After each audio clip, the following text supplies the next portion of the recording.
Hello, grade 11. Today we're going to be taking a new reading comprehension lesson and a new theme, which is family dynamics and society. This is your unit 3.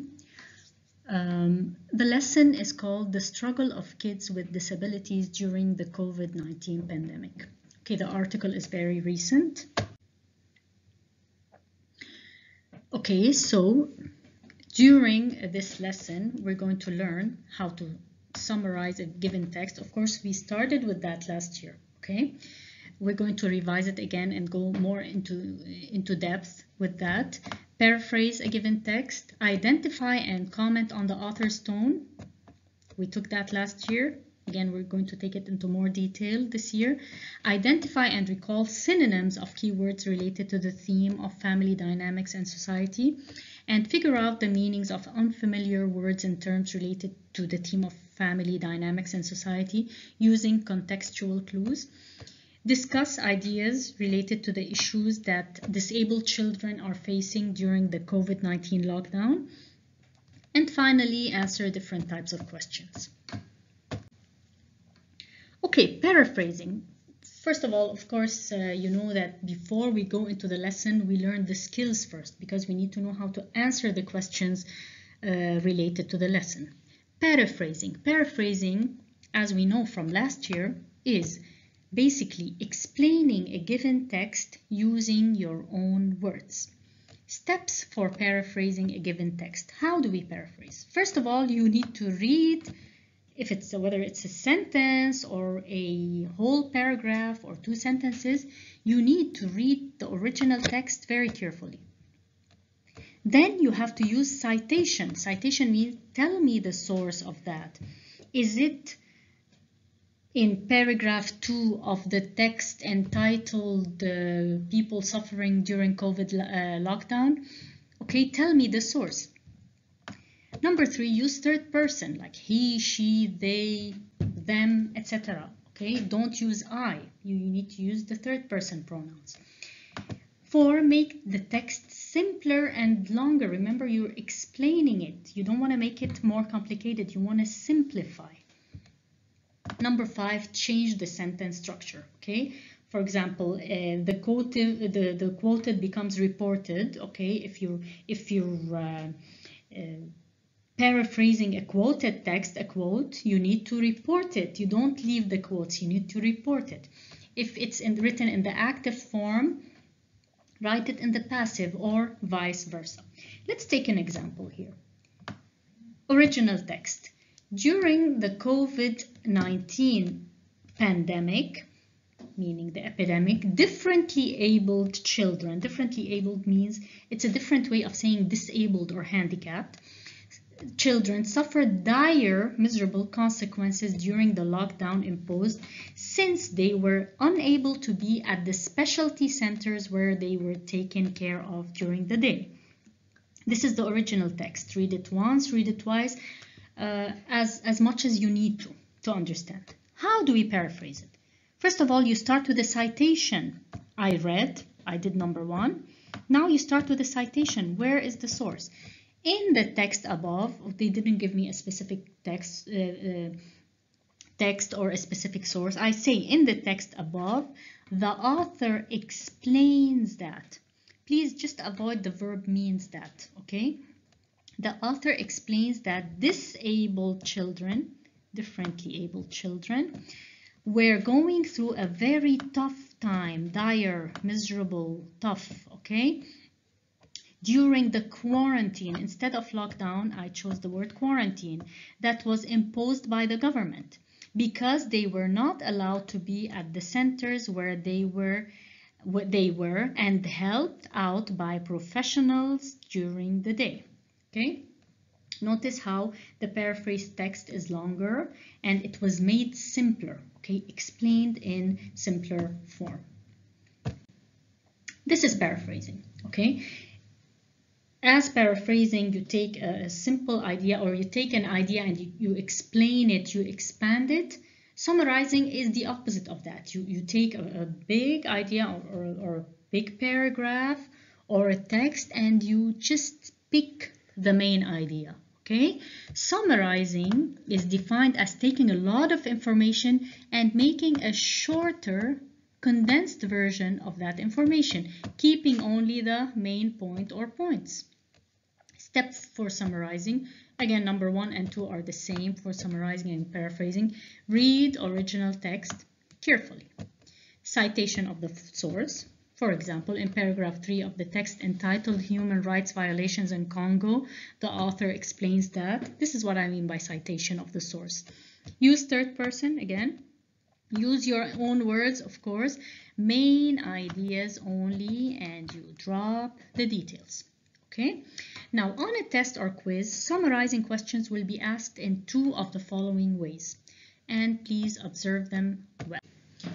Okay, 2 ways with which I might ask you the summary question on an exam.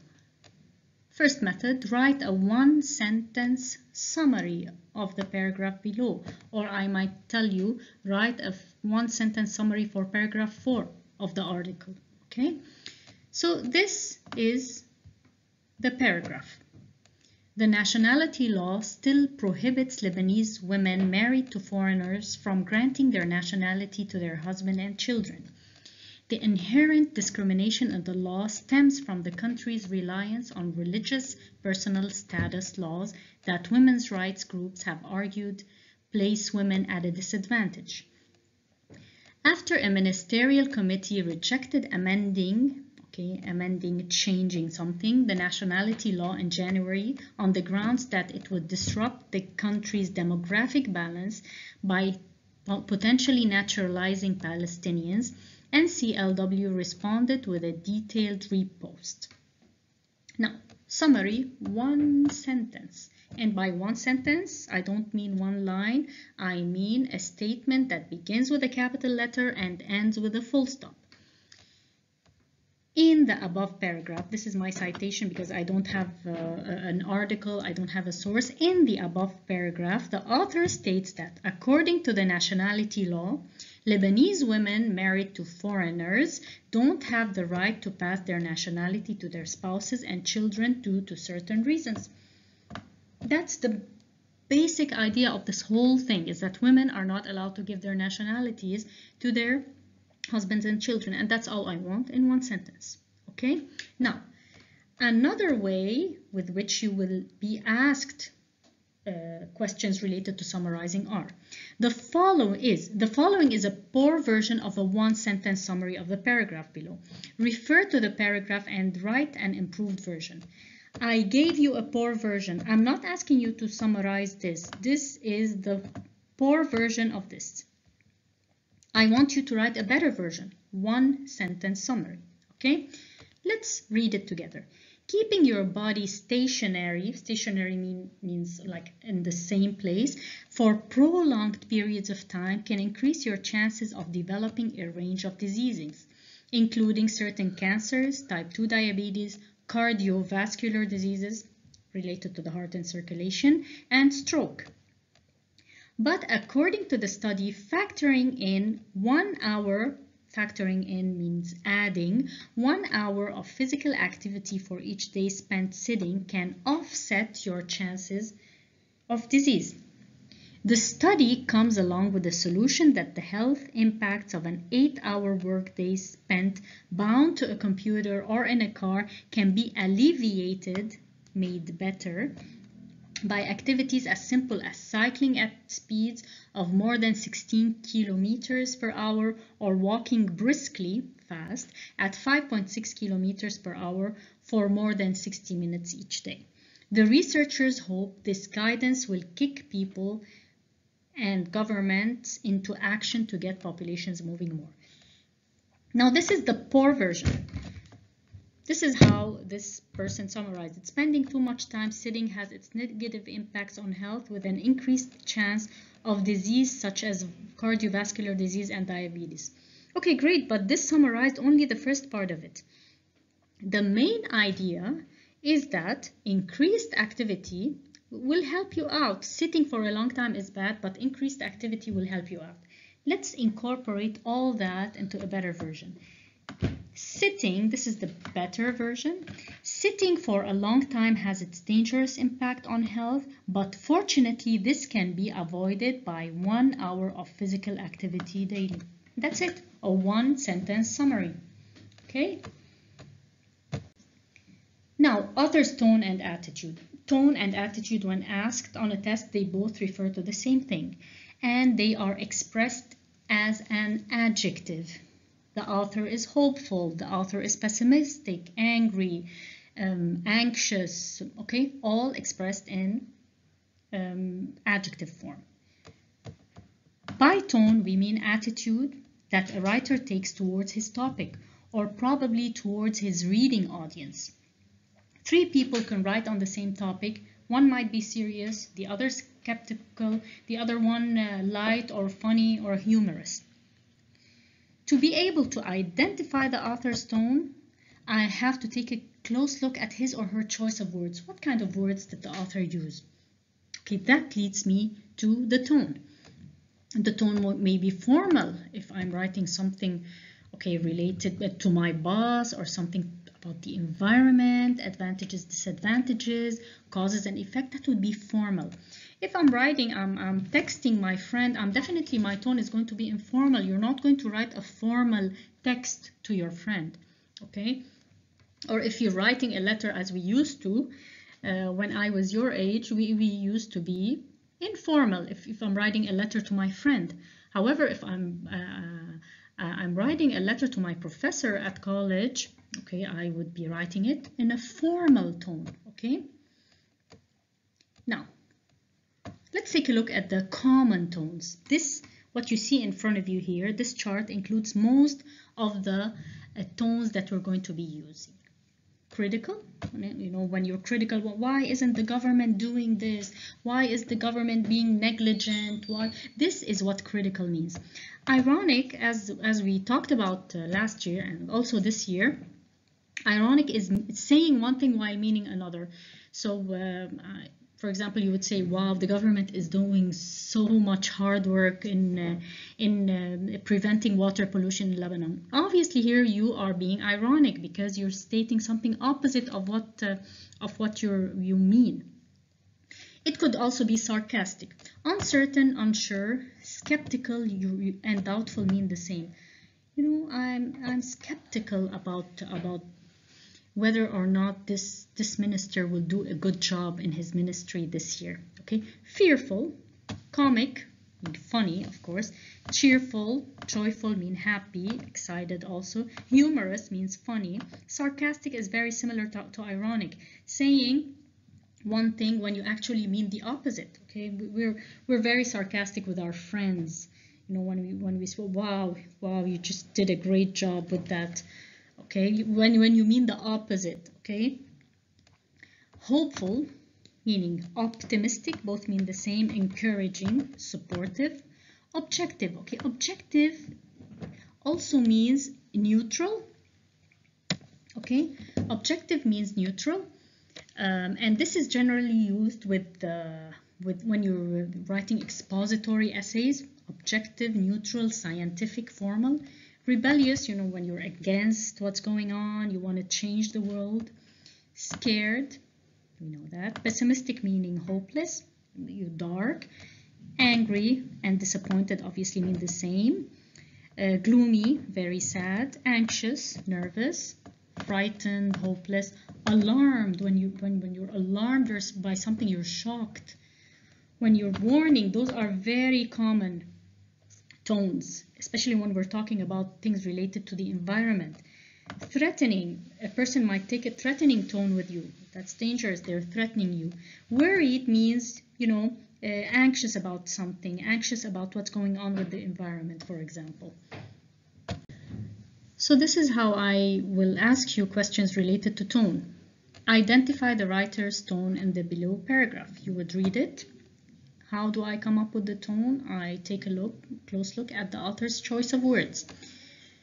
But harm to public health is exacerbated by burning of garbage. Exacerbated means made so much worse. The smoke ascends into the atmosphere and then comes back to us in the form of acid rain. He's quoting someone. The army doctor said, this affects everything from the air we inhale to the vegetables we eat and have been exposed. That have been exposed. The doctor said the pernicious health effects were unavoidable. Pernicious health effects, okay? Frankly, there is nothing we can do about this. I already noticed a hopeless tone or pessimistic tone. Dr. Nadim Kanj, a professor at the American University of Beirut's medical school, said, this is not new. We have been suffering for years. Again, we have been suffering. That's a choice of words that tell you things are gloomy. The garbage crisis, okay, began in July when the Environment Ministry shut down the Nami landfill south of Beirut without securing a substitute, and trash piled up in Beirut and Mount Lebanon. The government approved a plan to resolve the crisis last month, but several obstacles have prevented its implementation so far. Sample answer: the writer's attitude, or tone if you want, seems to be warning. The writer warns how? Okay, you gave me the tone. Now tell me why you chose that. The writer warns that public health will be affected in an adverse way due to the burning of garbage. The horrific consequences will be inevitable. It is also worried. He is both worried and warning. The writer states that, give me an example, there is nothing that we can do. Okay, here you can either say worried, warning, and if you also say pessimistic and choose this, it will also be correct.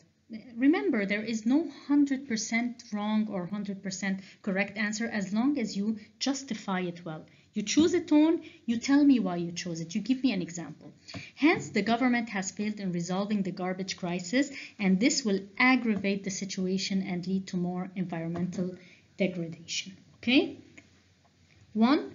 You give me the adjective or adjectives depending on what I ask you, 1 or 2 adjectives, and then you justify it by giving me choices of words from the text. Okay, now we move into our lessons. Of course, we need a vocab list in order to understand the text better. Pandemic, as we probably all know by now, is an outbreak of a highly contagious disease. Something that's contagious means moves from one person to another, okay? Or epidemic if you want. Quarantine, obviously, is when people have to stay isolated for a period of time due to a very contagious disease breakout or a pandemic. Just like in COVID, we have to go into lockdown or into quarantine. Cognitive, okay? His cognitive abilities were outstanding. Cognitive is everything related to the mind and to thinking, cognition. Impairment is having a disability of some kind, okay? It could be a thing, it could be a person. My car is impaired, or his level of cognition is impaired. Vulnerable obviously means weak. Remote means far away. The remote villages were mostly affected by the landslide disaster. Remote, far away. Permitted, obviously allowed. Chronic is something that lasts for a very long time and it recurs. For example, diabetes. For example, Down syndrome. It's a chronic disease. You can also say that pollution in Lebanon is a chronic issue. It lasts for a very long time and it recurs. Assisted living, okay? It's no longer acceptable to say that they were put in elderly homes. We use a better term for that. We say assisted living. It means they live in a place where they are helped or assisted, okay? For the elderly. Advocates are people who defend a certain issue. She is an advocate for women's rights. He is an advocate for labor right. Advocate, you defend a certain cause. Dementia, a condition where a person has loss of memory, language, problem-solving skills, and other thinking abilities. Here the person is losing their brain cells and their nerves. The most common cause of dementia is Alzheimer's disease, which happens a lot to senior citizens, to the older population. Okay, so we have our vocab. Now let's go into the text. Lesson 1 in this unit, it's a recent article that I got. It's called The Struggle of Kids with Disabilities During the COVID-19 Pandemic. Paragraph 1, it was a Monday morning at breakfast, 10 days into the quarantine, that Joanna Van Bruslin first noticed the claw. Her oldest daughter, Yolani Azul, 11, was sitting at the kitchen table in their house in San Francisco, her right hand curled up against her stomach. It reminded Van Bruslin of how her daughter had carried herself when she was an infant, before years of schooling, occupational therapy, and guidance from teachers helped her overcome some physical and cognitive challenges resulting from a stroke in utero. Stroke, it means that, when she was pregnant with, this lady was pregnant with her daughter Yolani, she had a uterine stroke, which resulted in these issues, physical and cognitive issues in her daughter, in the fetus. So the mother continues, I never show her any stress because I don't want that to seep into her. So I just said, hey babe, don't forget your right hand also needs to stretch, Van Bruslin recalled. But inside she was reeling. Yolani was never supposed to walk or talk, and she does both, Van Bruslin said. How do I help her not regress? Okay, the word regress means the opposite of progress. This girl was born with a certain disability. She was put in a certain place to be helped, and she was progressing. However, now in lockdown, she is regressing, going back, okay, from all the skills she's gotten from being in school for so long and getting help from so many professionals. In a way, it feels a little hopeless right now. Yolani is one of roughly 7 million children, 14% of all public school students who receive federally mandated special education. Mandated, it means by law, they have to receive it. Special education services because of their disabilities. Over the course of a typical school week, the 5th grader works with 2 teachers, 3 instructional aides, and 7 therapists. Not only does she need more specialized support than many students do, but her vision challenges and other impairments, problems, issues, can make online learning difficult. So imagine she had all this staff work with her, and now what can the mom do to her? Okay, will online teaching work for Yolani? Advocates, educators, and parents say that kids with disabilities are particularly vulnerable at schools shut down to slow the spread of the coronavirus and turn to remote learning. Remote learning means learning from far, as we are doing. In fact, when school districts first closed, some opted not to provide distance learning to any students, in part out of the concern that they would not be able to effectively serve kids in special education and would face lawsuits as a result. Okay, many schools weren't convinced that they will be giving the quality education as in online as it would be face-to-face. So they just didn't give it. 5. Guidance from the Department of Education prompted some school districts to reverse that decision, and many have ramped up efforts to offer online learning. But civil rights advocates remain concerned that the provision in the coronavirus package passed by Congress last week will let some districts off the hook for not serving kids with disabilities. Less than a month into closures that could stretch to the end of the school year, the difficulties of homeschooling kids with disabilities are mounting. So, as we said, some schools said that they would not give distance learning because they were afraid they wouldn't be given the quality learning as face-to-face, so they just stopped it. And who will school those disabled kids? This is the issue. Paragraph 6. For Van Bruslin, these past few weeks have been the most challenging since the period right after Yolani's birth. Van Bruslin learned just a month before her due date that her baby had hypercephalus, or an accumulation of fluid in the brain. Her doctors told her there was an 80% chance her daughter would not survive after birth and encouraged her to terminate or to end the pregnancy. But Van Bruslin could feel the baby kicking inside her and hoped they were wrong. Yolani survived, so the mother decided to keep her daughter. She learned to walk and talk, and after spending preschool with kids with severe disabilities, she entered general education classes in elementary school and flourished. The San Francisco Unified School District, where Yolani attends school, is gradually phasing in a plan for online learning. So they had been gradually working on a plan for online learning.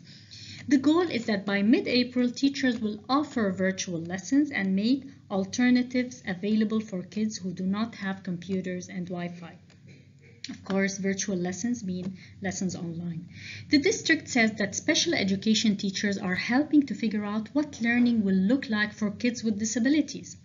So far, Van Bruslin says she's been pretty much on her own. I mean, just think about it, guys. If let's say that a disabled child, the disability they had is vision. How can they have a good learning experience online, or a hearing impairment? How will they be able to get the best out of online education? And this is the challenge that schools for the disabled have been facing. Paragraph 8, that first week at home, she received a downloadable packet of activities from Yolani's school. So they sent her something downloadable, which she tried to work through, although she says they were not modified to take into account her daughter's disabilities. Yolani needs constant guidance and supervision, and from 7 a.m. to 9 p.m. each day, Van Bruslin scrambled to keep her daughter occupied. They bounced on a trampoline, listened to music, and worked on lessons Van Bruslin downloaded from a website for kids with disabilities. She tried with modest success to teach Yolani the card game Uno. She also tried to keep up with her job as an education coordinator at the nonprofit support for families of children with disabilities. And she cared for her younger daughter, who is 18 months old. Van Bruslin's partner works in accounting at a job that is less flexible than hers, so most of the child care fell on her. Meanwhile, she tried to put aside the nagging fears about Yolani's physical well-being. Her health is fragile. Fragile also means weak. And up until 3.5 years ago, she had seizures nearly every day. With the health system overwhelmed, Van Bruslin worries about what might happen if the shunt in Yolani's brain that manages her hydrocephalus were to stop working and she had to be rushed to the hospital. Of course, here what they mean by shunt, a person with hydrocephalus, it means they have a lot of fluid in their brain, so they insert a shunt or a sort of tube that would drain the water constantly. So now the mother was concerned, what if the shunt goes wrong? Something happens with this tube. Okay, again, another fear for her. Please don't let this be the moment that something happens to her shunt, Van Bruslin said. With each day, Yolani became more upset about being cooped up. There was only so much Van Bruslin could say to explain the situation. She doesn't 100% understand the coronavirus, but she's very angry about it and keeps saying, I hate it so much. Okay, this is the daughter, Yolani. Okay, by Friday, March 20, after enduring a series of Yolani's tantrums, Van Bruslin posted on a Facebook group for mothers of children with disabilities asking for help. Another mom suggested putting post-it notes on a wall with different activities that Yolani could choose from. For a few days, that helped. But by the next Monday, day 10, Yolani had lost interest in the post-its. Okay, so you notice all the challenges that the mother is facing. On day 11, March 24, Van Bruslin received a stream of emails from Yolani's teachers and therapists. They were checking in, not offering service, but it was still nice to hear from them. Van Bruslin said, Yolani thought so too. She got on the phone to say hello to one of the teachers. I miss it. I miss my teachers, my friends, she said in an interview later that day. I miss learning. Okay, now here, paragraph 12 talks about the laws. For these children, under the Individuals with Disabilities Education Act, schools are required, they have to, provide a free and appropriate education tailored to the needs of kids with disabilities. The March 21 guidance from the Department of Education, it's like the Ministry of Education, prompted by some districts' decision to not offer any distance learning at all out of a concern over potential lawsuits from families with children who have disabilities, asserted that the act should not stand in the way of schools providing online education. Okay, so this is obviously paragraph 13. Some districts are holding virtual meetings with parents about their children's individualized education plans, said Denise Marshall, Executive Director of the Council of Parent Attorneys and Advocates, a nonprofit that advocates for children with disabilities. And some are providing customized distant learning that combines lessons tailored to kids' needs with opportunities like virtual field trips, she said. Van Brusselen said she is cautiously optimistic about how online education might unfold for Yolani, but she worried she might have to take a leave of absence from her job to fill the place of Yolani's instructional aides, who sit beside her in class and tailor her general education assignments to her needs. So obviously here the mom needs to give up her job in order to be next to her daughter. Finally, even if she can find ways to tailor Yolani's assignments, Van Brusselen said she won't be able to do the work of the school nurse and the many therapists on Yolani's education team. I'm not a therapist, I'm not a nurse, she said, I'm just a mom. Okay, so we notice the desperation in the mother's tone, of course, and this is happening with all the parents of the disabled children during this lockdown. So that's it for this lecture, for this lesson. I would like to please access the worksheet either through the school app or go to your comprehension ebook, read pages 59 and of course read the text, and then the exercises are on pages 59 and 60, A to F, with only the exception of number 3 and C. C3, do not answer, please. Well, I'm hoping to see you soon. Until